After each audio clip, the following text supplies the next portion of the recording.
adofo ye bom pae okronkoni ede ni munyam ne na ase kase ema ho amen ene de wa ya adom se yemfo asem so emere nkrofo e bom pae se rade odi otumi beta ensemi achi na ensemi minyankopon wa hoden adi achi na yenhyira mo bibia yeda wase e wo Yesu din yimu amen amen you adofo mo ankasa monua ene mo dofo apostle Kwarteng nie the bride of Christ and amote yenkan na nsen efrase a na ene mo esua bibia fa enada ahodo ho yimu se enada ayade bia ehu yie pa enada ekoso wo wiase na ehunu se enada no so enamakwa ahodo me yensa so ena eba yabobo so a na na so ebekoso ato aso na ehunu se enada no ye wona ahodo me yensa didi kan ne se wan kasa wo dada ho ana se self deception wan kasa na wo dada ho ena afi de to so mi no so akwa se obi dada wo na say deceiving by someone or others and also ya kan ho eno so to so mi no na afi de to so mi ensa ne se being deceived by someone or others obi dada wo yes enema na da na kwa mi ensa didi kan ne se wa kasa obedada ho obedada ana se obedada obi na ni nyina anya de koro na ya dika asua hunu abehwe se obi dada wo ya ka ho asem na ene nyankopon ma ho kwan so ya be ka se ene nso ade so ene ba kogina se obi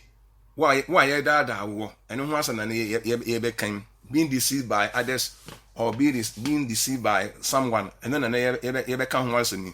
di yenyi ya so ni ntie pa ye pa na se no ye ngosi ebe nhyira ma yen na sa na ada mi ensa nyina ye de ehu pa ne se obi dada wo ana de ni hu pa so ne odada afo na de na se mo emobo pa so ne obi a ya dada no one na se mo awe ho pa ye pa so obi dada wo na ha obebere na odada afo so we ni fa bone for we wicked and dangerous person pa ye pa na afin so hu se ebe nka Bible na de yen hwe nyame asem yen nka Job nyame asem na Job chapter 12 verse 16 also ono nchen na hoden eni nyansa wo de odada no ene de ene odada afo nyina eye ne dia the deceived and the deceiver are his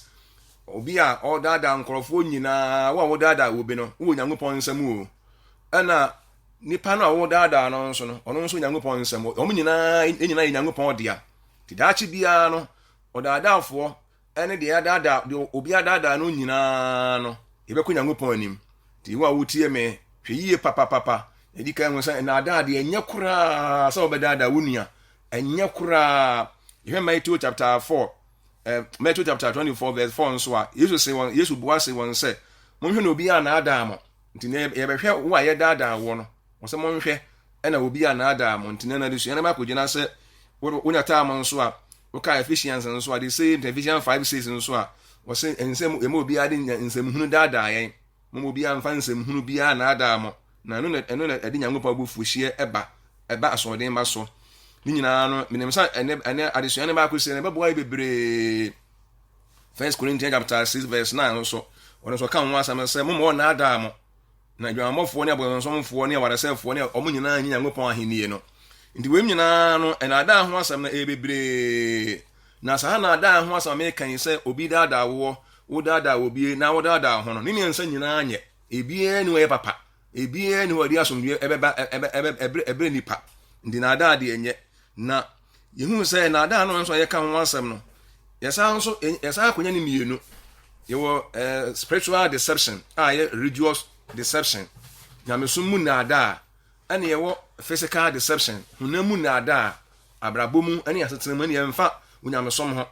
ane abrabomu ane nyamesumu de obede unyamopon odin ana obede bible ana wode esom ahodo bi ebo nyankopon odin edada nipa na di nipa ko wasayie mu eno ho ane hunamu abrabo na ehun se huhumu abrabo ne de huhumu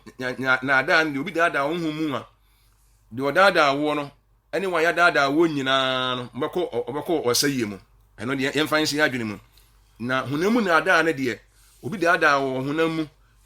na obu kwasia ana wosisiw ana bia oye obone a ene de emfa wo nkọ wo sayie mu na emu abrabom na de aho kire beba ti wa wotie me he no so pa yie pa ti huhumu na ada de ebini pa be ko wo sayie mu na hunamu na ada de emfa nipa enso enkọ wo sayie mu na no ye be hwemu na afa ye nyina tutu ye ho fa yie pa sa enne obi daadaa wo so obi daadaa wo de a na se nipa no ene bi a ema waji bi a enye enokore bi adie na nipa no nam so anya mfaso bi ana aboa no kwan bi so to obi daadaa wo de a na se o mo waji bi enye enokore bi adi na fe wono nam so anya mfaso bi ana se aboa no de ana personal the personal gains ana advantage in the deception no na yenhwe ni ye pa nti na ya na the woman say wa amebia na de wa ye dad wa obi dada wo no ya na wasam eye mobo pa se obi dada obi a wa obi dada wo no ya na wasam ye mobo na yinti wasam ye mobo ne say ya na untimi nhunu se ni untimi nhunu se wo dada nipa no dada wo nhunu se wo dada unta nhunu se wo dada wo oni me se nipa na bia o kasa mbe kire wo di asam o ka kire wo no wo oni me se no kore ana se bia asempa na bia ni gese mema wo ana hu se bia ebeboa wo bara ata am unta hunu ho hwe ndo bi dada wa ya na ehu pa yie pa ena risu ene se ya kasa fa being deceived by others obi wa ye dada wo wo de ya na wo ye victim wo ye person in danger wo amanie mu pa bi se nipa no wo de wo hunu se nipa no wo dada wo kasa mbi kire wo de bia wo boa wo de oyi wo do bia di kire wo de wo de wonim se nipa no ebia wo pawasem ebia wo dwene wo ho ana ebia wo boa na nso na adwenboni bi ta akire na adwenboni bi oni tirim na no opeboni bi adi na de say wo besa wo chi akọ wudi ka to aburogu o manu ansa no o so die nu ano afanu aso ne mu di ebia obeye bibi se obi besa bia osisi wo ana wodi usimu ana obu kwasia ana mpo obesa o ye oboni bia obe pretend se opewasem obeye ne ho se de opewasem pretendance nso enye entene ne meka ne bone kwan so obeye ne ho se de opewasem obi a wodwene wo ho na fa obema wo ankasa wanya ne mu gidie se wontimi nya obone ti nipa no se bia adwuma bi na ono wo ye bibi ne wopese oboa wo opese wo de kwa buro kire eno wakeka nsem a da kire wo kọ hwa sei wo mu sa asem wo ka kire wo de na fa wakoma be di akire na nipa no mo hu se otene wo ye wonde wo mpe basa no ne ade na wanya ne mu gidie na fa wonya ne mu gidie a anampo obi wakora no a obeka se me de me manu odu me ngofo nsem kwara de me mfa ngofo nsem do toma no na fa bo nsem bi open information bi afiri ho wonya information ifiri ho no a pe o ha no ha no do wo sene no do wo kọ obeda ama waka nsem bi eni se nga woka ana bibi obese wote eni wate afi wonya wo no a no de wo sene nti ya na obi e woda da nipa no hu ebekọ ba abro pa yie pa na fa ya boa yen tabre bi ha de so obi dada wa wona wasamo ya pa ko so de dada wono wo fa na sa asem pa na wo ka kire wo mo pa na wo boa ba na obese ni bia boni bi na ewo ne tirimu a obese wo de wo ya wo na ade ba ko se meka se obi dada hunam famu a enye hu ene ehu wa bra bo obema wa ho kire bi ene wo ha obi aba wo so de ene obeba wo so but as obi dada hunam obi dada hunhum famu de a odo be ko sayi mu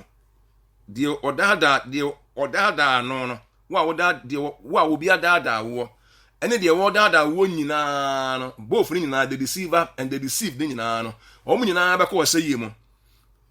nyina mo ka Genesis chapter 3 a Genesis wa kan Hawa ana if okodada Adam no ma Adam tu Nyankopon mara no Onyankopon ba ya no opam mienu nyina firi nanim opam nyina firi di ntromo any the deceiver and the deceived Adam na a deceived person and the deceiver no so ya Hawa eni Hawa no ma odada Adam ma Adam ko to mara no Adam anka se me de victim na minim so odada me eni nti na bia emama ni ati no unia no yie bia nyamesom mu di obi da onyamesom ma wo se wa bra bo sei ema wo gidie sei ma onyamesom sei nko ade a se de tie bia nde wo case eni odada afo de ye dada no any obi o dada bia no san nkofo mienu nyina no omo trouble in the Adam in the wa wutie me se obi dada wo mo akwesa awade akobọ dwaman akokonto kwakodi awu akoya abortion akoya boni ahodo nyina bia no se de wo dada wo no any o dada afo ni nyina no mo ye pa Onyankopɔn anim nti na brabo mu de ya na obi dada wo ha no wa ha wo but emfa wo nko ɔsɛ yem no dada wo no de wo obɛkɔ ɔsɛ yem nti maka sɛ wo obi dada wo no me bia wasɛm wo mɔbɔ pa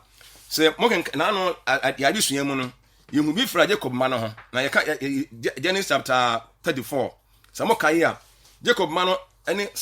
wo sɛ dan Jacob na ɔwɔ baba bi efe ne dan na ti Sekem hene eba ekoto no mona okɔrepu no na afei ni wo pɛsɛ wo wa no ndi wo de na da ɔmo kɔka kyerɛ Jacob sɛ ɔmo ba no dan na ɔne ni gine obeso wa no ndi Jacob ma no te sɛ mema ni aba pa na obi arepu no ɛyɛ ɔmo ya papa to ɔmo de nyansa ne ani tie bi ɛkɔ Sekemfo no sɛ mo bɛsa mo ne yɛ ɛware nko ade a yɛ twadua yɛ sɛ kumsisifo ɛna mo nso mo yɛ momontofo on sɛ kumsisifo nti yɛ ne mo ware yɛ yie ɛni sɛ yɛ promise mo intermarriage yɛ bɛ pene so ne mo aware sɛ mo twatwadua nko ade a ɛna ɔmo de to mo sɛ ɔmo twatwa but na fake promise no ne ma wo mo na ɛyɛ false promise bi ɛna ɔmo de ma nkrofo no so fa na sɛ asɛmpa ɔmo fa na sɛ ne kwasɛm ɔmo didiye unse nipa na maka sɛ mrebi obi dada wa wo de wo hu akire but the odadafo no de no nim de wo ye ndi Jacob mba no ɔmo ya adadafo ɔmo dada sa nkrofo no nanso no nkrofo no ɔmo hu akire unse mrebi wa ye dada wo no so obi dada wa sɛm o ya pa yie pa ɔmo fa na sa sɛmpa ɔmo bɔhyɛ ne ye no kore si twadua a ye no intermarriage no ye nyina ye bomu aware no ɛbɛkɔ so bana ɔmo de ani gie ani akoma pa na edi akire but enkrofo no ɔmo dada Jacob ma na die na da bi adwene wɔ mutirim nti ase yi no obi dada wa wo de wonta ehu akire ne mmere bia ohia obi ahia hwe yie ɛwɔ na brabɔ ho na afi nso no nya no nko se ye hwɛ 2 Samuel nso a chapter 13 nso a 2 Samuel chapter 13 unya mera kankenka ho nyina mo kan sɛ Amon nso so na oponi aba na enyo ma me ba no de but father side na Amon na oba na obabunu na ni gine ho pa yie panda bia na ofon da bia Amon wadwene oba no ho saa amana fon obu ha adwendwene bebre nu a e fomba ena obi ka kye na da na ohene ba mu pa ohene papa sei na da bia be hu na wo fon sa bi ha wa kan o damfo be fe no Jonadab no kan se mpemi nua ba ta mentra so when we say so ka kire me nka ma kire kwa ma fa dada bo payare ne ko da ho na ye ho se uwu bue miwu miwu na ka kire mo se afi yes wuntimi ni di yes wuni ade kura to wonu mo nya wo de na abasa we are na obi anya pitima obi adwene wo ho na afi ka kire papa se David se oma tama emanya duane na wuni ni woni nsem ewo dem enu anu no na afi oba dem aka che obi aso obi anfiri ho nko obi a be firi ho akọ wo ye sa obo apa yare afi wo da ho a wo wuo a wo pene mintimi ne di miwu aje miwu onse eba obi an so wo yare na wontimi ne di na afi ekodu point na se nipa hwese de esi kọ no na obi a nhwese no ti me o kan se mami ni aba ta mama aduane mami na mini woni nsem na obi ani age because obi adwene ho uwu na ntimi na fe die se woni aba aduane am watimi ani obi anya ho ta obi ani asomdue obi enhwese no de e kono se no won de adwenboni woni tirimu o ka Onyankopɔn asɛm no a emra odi aduane ne baaye no ka asɛm de obi anso ne nkyɛn nkɔ na fo mu nyina sɔre kɔe me de medi aduane wa mini aba nsɛm woni aba ma di aduane wɔ nsɛm ankanye bɔne nanso adwenboni e woni tirimu no ano adwenbon na no de yesa enada bia nkofo da bia obi dada obi so na adwen papa ayede obi ye no ntina ma nipa hu ye hu no okoso ade a onipa no ye no o de wo ye nyina na obi yare obi tuma yesa be pe pa adwen na da bia ni akire nti ye mena nipa nyina atwe no ko ye no ano so ne mu ehwa na orepu no se emre bia wa obi dada wo na wasem o ya wo de wo mo bobi se unhu no se wo dada woni hu nim die bia woni hu adwene bia wadwene kura nkoso ba bo hu anso nipa no do akwa manie mu on se ha se odada family ni nyina ene tama na fa onya no a afi orepu no na yemfa ba gonka no na fa yenhwe nti wa obi dada wo no emebi aya na wasem omobo pa yie pa ena afi ohun so yenka nyankopon asem so ewo first king chapter 13 so mo kan so second eno so yehunu se odifo akokora wa bi ewo Bethel ena younger prophet bi nso na so young prophet bi ono nso efiri nyankopon so ma no se efiri Judea se onkodo me Bethel no okọ Bethel no okoye miracles bebre na enu achi no odifo akokora wa no a wote Bethel no etinsanchen na nwade a enipa no oyeye na fi wasate se ya man order bi se ma onidi na fi nso no mo nsa mfa kwan a ofa aso no ti onya adwene me se obekọ nti wokọ ne nchen no wasa okọ ne nchen ka se mi ni adifo nie me nso me odifo a mokuruma se ye se wa onyame asem no wo ye nchen nyame asem no na ye ka na se si ye Erwade enam ne bofo so aka kire me se de okọ na bala wiye ti afi de e kwan no a onam so ba no budma sa asa afaso na fi aduane nso na afi de aduane bedi na ho nto odwuma no abana wiye na me nso me odifo de se wa na onyame bofo na aka kire me nsa say no what the profession that na there but also a profession no emu but we a young prophet inexperienced person and we also experience we what adwuma na che ndi otwa na nto da no ehwa wono so amon mpa ya musa Awurade ehwa ona hwa ono nyina ka ofie okodidiye o ka Bible no a odidiye no a no ena wosa akono ene jata kwa che no a okun no kwa mu kora ese no kora pasa asa won se obi dada o mebi a wasam e mobo won se de esua firi mo ne se wan okọ ne nche no wan kasa bonsam se men kan kire wo se bana ebedidi se nko woni akire ni mo se Awurade se odi Awurade se ena wan kan nche ne se madwene kire me se madwene eyem se bana ebedidi obeka se wadwene mi ni wadwene achi but obo Awurade di no that say the Lord no the dada no and obi be dada wo the Awurade di na be dada ani o enkrofo mu dada enkrofo nyina no omu de Awurade din ena dada enkrofo nso ko no wo de Awurade din wangasa bonsam wangasa madwene ye me se de wananse no kan na dwena nko ni akire ndi wa wutie me yie pa wo Nyankopon din ho eno na Yesu kan ho asam kire ye se ewo Matthew 24 verse 4 no o se take heed no monhwe no obi anada ma o kasa monhwe a sansa ne emudu pa yie pa asem monhwe ena obi anada mo no monhwe no obi anada monhwe se obi ka kire se monhwe bia wo ofie kura ne kan se monhwe na kwada na wampie monhwe ne se se o wadwene ne wakoma kwakwada no so monhwe na kwada na mpie o anampo ne kire se se de abi o ka se monhwe na mo anye late monhwe ene mo anye late o ka se hwe na mo anye late ne se se o mo wadwene ekọ time no so pa yie pa de wo ye bia wo de do time no hwe na wo hwe no wani ba ho so sana Nyankopon asameka se yenso ye Christopher Yesu ka tell se suafo no monhwe na obi ana adam no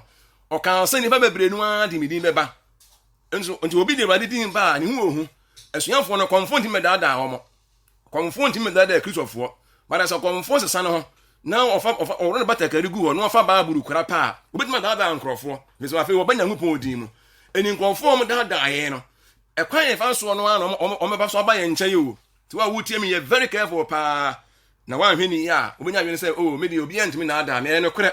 se asuafo yi so o mo hwe asem o mo nche yie pa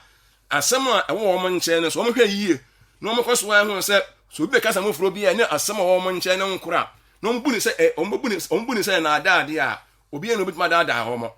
ni mo so o mo fa na se o mo asem na chi asem furo bi ya ho de a en obi tuma da ada ho mo ni mo sa asem o asuafo ne nche no so mo fa na se ya asem ekura ye so obi ka sa mo furo bi ya na ene ye de ya nkwa e na ada ade a eno anu no anya sa ngofo bebrenu abebe Awurade di ma ba yensa nkyene de wo mo ba nso a wo mo ma no nipa bidin mu so o mu didi mu furo bi aba o mu ntimi na ada Christopher ye ne yenso Nyankopon so obi amfa Bible ama wo nkyene no ko fa ngoma wo furo bi ne nsamo furo bi a won hwe a entimi na ada ni mo so o de Bible e ba wo nkyene de a obenya nyen se nyame asem na obeka ne nso ehu pa ye pa nti se nyame asem wo nkyene na asɛm wɔ nkyɛn no wa mo akoma no wadwene ankɔ so sɛ de Yesu ka sɛ monhwɛ na obi anaada mo adwene nkɔ so monhwɛ ɛna mo anye late monhwɛ ɛna kodaa no wampie ne sɛ wo check mo akoma kwakodaa no so yie pa na o monitor ne yie tumi yɛn so sɛ monitor na ada ne monitor Nyankopɔn asɛm so wɔ yɛ nkyɛn sɛ de ɛbɛyɛ a obi ntumi ɛna ada yɛ nti onyame asɛm no na ade baako a so obi umbese nipa da wade ba akon ese hu ne se obi a wo pɛ nkwa na wo sa pɛ hunam mu ogie aka ho ebi a wo pɛ ogie ayare se sikasem abrabo nko yie na wo sa pɛ nkwa a sa nipa no so wo kɔ baabi na baabi wo no obenya ayaresa obenya ogie ba no onya nkwa a ontena ho ebi se wo ready ni ho tieni o obi won so dia se okɔ wo no onya nkwa ba no obenya yaresa obenya hotɔ obenya mpomden dia ɛna obetena ho onfa nkwa no ho ɛne sa nipa ne obi abetumi adaada no pa ɛna obi won so dia wɔkɔ baabi a wɔbɛkɔ bia no sɛ nkwa wɔ hɔ obenya nkwa ba no onya hotɔ onya yaresa obetena ho bi sɛ ɔpɛwie pa ma ne ho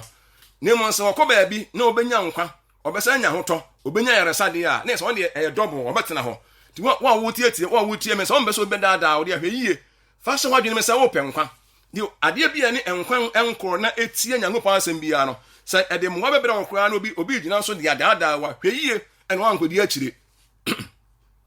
sane radio asɛm ɛka ndi o ka Nyankopɔn asɛm no ɛwɔ Roman chapter 16 verse 17 to 18 nka wo kakra ne yɛhwɛ ade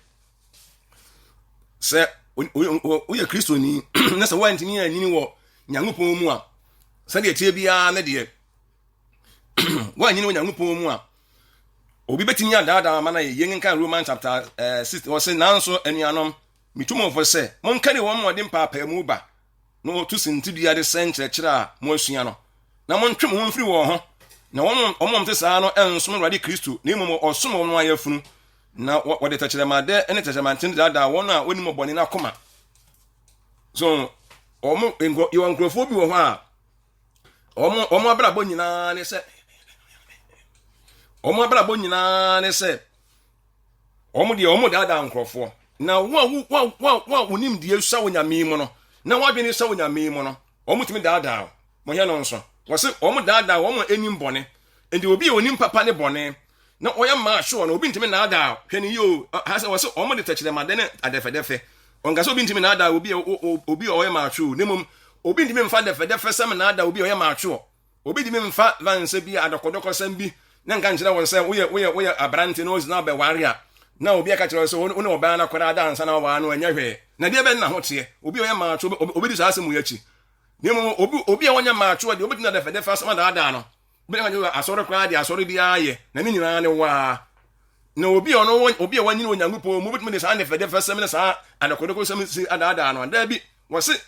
obi betumi de adakodoko sɛm ne adɛfɛdɛ fa asɛm adaada nkrɔfoɔ bi a wɔn mu anim bɔne ti wa wotie me sɛ wontumi disan ne hu sɛ papa nie bɔne nie na wontumi nsɔ ne papa so enyi bɔne mfiri mu dia ɛne hweyie obetumi adaada wa ma na yie ko sa da Bible naka so wonim bɔne dia woyɛ abɛɛfo nyame new convert Nyankopɔn mu na wa anyini na sɛ ɔba so de mu acha na ɛne ne wanyini o ne mu wonyini Nyame asɛm mu na wo bi no Nyankopɔn asɛm na yɛ maatwo nyɛ mu nyɛ sɛ ɔbɛtena so de mu akyɛ ɛnyɛ very careful deɛ me kan sɛ obi betumi adefɛdefɛ ne adokodoko sama daada nipa mientu kwan o ha sɛ yɛkɔ a ɛbɛyie na yɛpɔ adwuma to ama ho tu kwa ho nkyerɛ ne ade wa wotie me ɛnɛ hweyie na ade baako bi nso ne sɛ Onyankopɔn asɛm no ɛmra sɛ yɛnyini wɔ Nyame mu wa wotie me sɛ wonyini wɔ abrabom na wonyini na Nyankopɔn mu entiase a obonsam ntimi na ada eduru bi a oka Bible of 2 Corinthians chapter 11 verse 3 a wose obonsam de ani tie ko ne nche ko daada no eni obonsam ko Adam Hawa nche na de ani tie ko ye na se na Hawa ni ate a kono so ntimi na ada no se maybe any power informed a the more informed you are no the less no be to daada wo the less you are informed no the less informed you are no say information ya Nyankopɔn nsɛm bebre no ani wo nkyɛ wonni education bia wo hu mfam no na mfam a nipa betimi adaada wo bebre ama na yɛ ne mo dodo no Nyankopɔn nsɛm ɛwɔ wo nkyɛ na abrabom nso wani ebie wɔ abrabom ne wadwene mu bia wo hu na mfam ne ma bebre no abrabom no enada na esote nyame asam no so won nche bebre nso a enada nso eso bete ti wa wotie me bomodi ansa obe informed emre bia no obe ma ho kwan no nyankopon asem no atimi aye omu adwuma anya saa anka minim sa Adam hawa obonsam ko ne won ko ne nche no ode ani tie na koye se nka won nso ani atia na anitifo mienu ne nka ahia nka be ya de mpa so betimi ada no ewum se ewiase wotaye gini bebre wiase a wo ye gini pa wa brabom wotaye gini pa obi konfo betima da ewum se nipa de obi ani ho a na brabom enna setene mu onim bibia kosidie nanso obu ha enima onim sua enima wonim sua wa brabom a onkonfo bebre betimi da bebre entina bibia se nipa ho ha ye pay information ye betimi aboa betima guide ya brabo humfamu o hunamfamu o na tinya sie enya sa enada de ye bedo so bebre enada ya koso bebre hu pa ye pa na upa nipa nso pa de ye fu bebre nso a ye da ade ye fu bo pa de ye fu pa de fodi sikim fu no se papa no enka oni bana nko repu no ena oni ko na nko onu an na oni ko to nanim se ye bese obaba ye bese na wade ya enka Jacob man nko mo anya sa upa de ye fu obehia obu wade ye fu wade na okoton fon na okoton ankasa no ye de ma fo huntim sa asem bi ho fon mo no pa ye pa ohebo wo ton de ama wo hwe asase be bi asase bi da ne nipa hwe so ye bo so wade ye ma wo de pipa wo ya ma wo nyina ye photocopy ene ohene sikene cha bi wo so ye photocopy na wonti hu se nipa no wo da wo no ka jo so ohene sensan go na ye photocopy ego nti obi beto bi anya de ama no hu se na da se wo anya inform ne bebre hu pa nipa betima da wa brabom ama ho akire mo akwa ohaw ni abebresem enuanom momia mpa ade fo de bebre na nipa wo ta di enema fo bebre achi a at times no wo ta konso yemu fasika baji sika na nipa di achire na nipa no de wasim fasika baji sika na enuanom nyame amo na kwotokro no de na enso ni amane bebre wo pentam nya ho obi pe shortcut bi na odi ayeye se wonya san adwen no wan to obo aso abrabom na wo mo ani ana ho ne nya hweyi a obetima da ti obi a wotie me bia wan bomodi an se obema wadwen mu abie na wama onyame asam enso a eye kanea nso no eme bia no aguide wo na anya sa ade a emra enche bia na me nyankopon asem ebe na wie de me ka kire wan ne se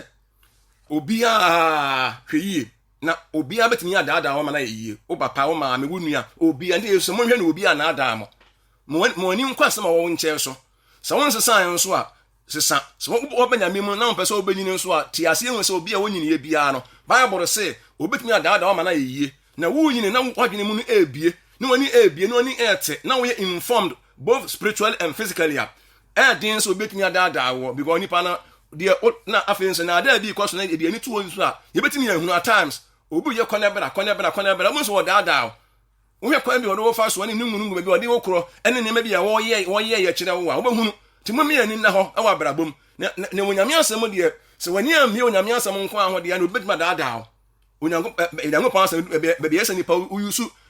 common sense no so use common sense be be yesa use religion no use religion na me wa meka ho asem pa yi pa ya hweni ya obetumi de common sense abedada ho na fe wa twa afri nyango pa ho wa wotie me ade ba ko a me de asem ba na wi oka second John 2:21 second John 2:21 ene de twa to kenke mo se ma ntwema mere mo sade munim no kore no ni mo metwa me bere mo sade munim no kore no se eno atro bia mfi no kore mu onipa asem bi obi ka kire wo bia Bible se eno kore na onuani atoro omnya nuafo omya tamfo eni se obi ema statement bi ana comments bi na uhunu atoro bi wom na sa asem na enye no kore nkosi a hweyie because atoro ni omoni nsia to emre bia mo sa atoro ni and okra compromise no e wa sorry mu no hweyie wa abrabo mu ohun se asem obi ka kire wo no ase ohun kura ketu abu mba asem nyina nya no kura nkosi a hweyie because atoro obetimi ne kura kakire be behyem no de adaada ena mom se enokura de se ohun atoro ketu abu mu na se ohun se atoro wo mu a hweyie nso so Bible se enokura ni onua ni atoro wo mu nya nuafo wo mu ya tamfo wo mu ni nhia ndi asem bi wona hu se enada bi ekoso ba enokura bi kakira bi wo mu a wo de nokura na daada ene fe half truth no ti wo a wo tie me moni na ho na wen ene onyame asoma ba wo nche se wo daada wo bi a stopo se obi daada wo nso a hweyie na Adam ha wa daada no Nyankopɔn baa no ɔdaadaafo no ɛne daadaa no nyina ne pa wɔn nyinaa firi di nturumo so obi daadaa ho mfa mu a hu sɛ heaven de wontumi nkɔ na bra bom de obi daadaa wo de a ho na bɛkyere wo ne nso heaven de enye ɔdaadaafo biara de nipa kwama ne mu obi daadaa no biara ɔkɔ nsɔwe mu ɔkɔ trouble mu ɔkɔ ɔhaw mu ɛnɛ so obi daadaa wo a na wonya suahunu bi a fatu ho fo ɛma ne ntɔso mienu sakra wadwene na Onyankopɔn nso ɛmfa bɔne bi a wayɛ biara nkyɛw wo wokɔ daadaa wo biara no stop yɛ bɔ mpaeɛ wonya mfa Awurade a ma Awurade ho mɛtena mu na Yesu enyo Awurade mede atiefo nyinaa ɛhyɛ wɔn nsa ɛda wa sɛ nɛ nso wasɛm kronkron nso aba yɛ nkyɛn yɛsrɛ sɛ ma sɛmi wo nhyira enyi akyiri na ɛnka tiefo akoma na obi ahwɛ yie wɔn abrabɔ ho yɛda wa sɛ Nyankopɔn ɛwɔ Yesu din mu amen.